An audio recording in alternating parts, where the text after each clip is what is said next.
In today's video, I'm gonna show you how to fix Instagram videos not playing. So if you have any problem with the reels or the videos on Instagram, this video is gonna help you a lot. So first thing you have to do, guys, is just go to the settings on your phone, go to the apps manager.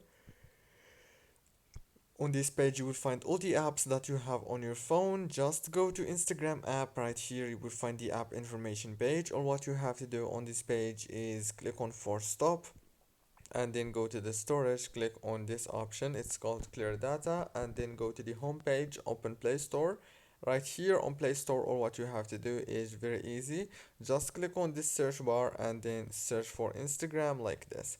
Now right here you will find this update option. If you don't have the latest version, you should click on it to update your Instagram app. And that's it for today's video. I hope this video was helpful. Don't forget to like and subscribe.